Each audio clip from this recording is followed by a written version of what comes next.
Hey guys, Handy Capable Gamer here, and I just wanted to take a minute and give you guys my final thoughts on Sparc.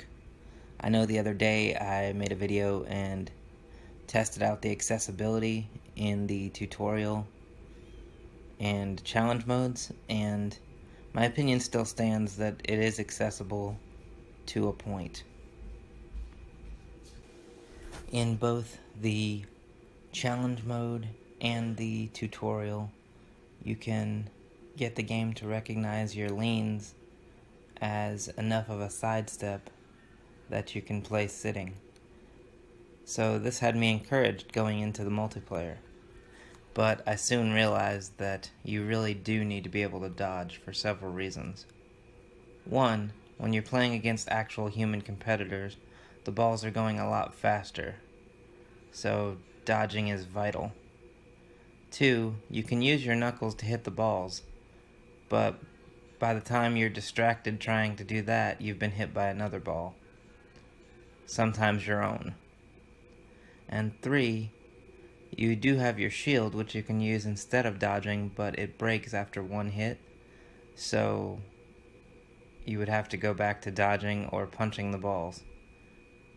And in some of the more high-speed matches, it's just not possible. So unfortunately, I'm going to have to say that this game is not accessible seated.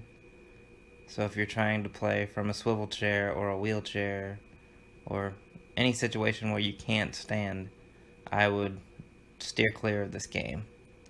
Having said that, if you have the ability to play standing, this game is totally worth your money. CCP did a great job of implementing high quality visuals with fun gameplay. I didn't really expect the visuals to be anything less than great because they're the makers of Eve Valkyrie, which was pretty awesome. And it looks like they actually want to make this game stick around for quite some time. I feel like it could do with a couple more modes, maybe a 4-player mode where it's an all-out, brawl. But as of right now, you have the basic brawl, which allows you to use knuckles and the shield.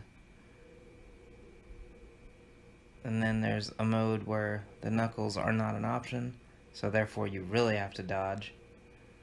And then there's a more advanced mode for experienced players, where it's kind of like a best of 3 and multiple round scenario. So after you've competed in the basic modes, you can test your skills there, and I think that was a nice touch because I think that'll keep people coming back. I will say I enjoyed that the sound in this game was done in a way that when the balls whiz by your head, there's the actual sound effect of them going by you, so that was a nice touch. And I love the way they juxtaposed the large scale with the small scale in this game. And what I mean by that is, when you're playing in a match, you're in kind of a cube, or more of a rectangle actually, that has you on one end and your opponent on the other, and the room looks rather large. But when you're spectating on the outside, you are a large body looking down at the other players in their rectangular area, which looks like a small little diorama type thing. So seeing the difference between when you're playing and when you're spectating was pretty fun. And who doesn't want to feel like Ant-Man going from small to large? But yeah, guys, I was really excited for this one. But unfortunately, because you do have to move a lot and you need a lot of room, I have the room, but it's more for me, the accessibility. I can't actually stand and play my VR games, so I'm not going to be going back to this one. But like I said, if you guys can, I totally recommend it. It's worth the money. It seems like they're going to support it into the future. It's well made. The aiming does take some getting used to, and I've found that it's better to throw the ball as if you were throwing a frisbee or a bowling ball rather than a baseball. But other than that, I don't see much of a problem with this game. So if you're able to be physically active while playing VR, this is totally the game for you.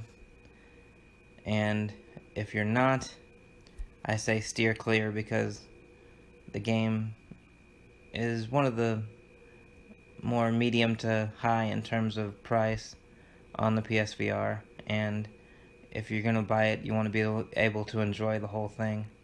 I may play more of the challenge modes just for fun, but I won't be going back to this game on the regular. And again, that's not the fault of the developers, that's just the nature of the game. So, overall, for most players, I can recommend this game. For seated players, I say wait for something else. Until next time, this has been the Handicapable Gamer. Remember to like, subscribe, and share, and I'll talk to you guys soon. Thanks.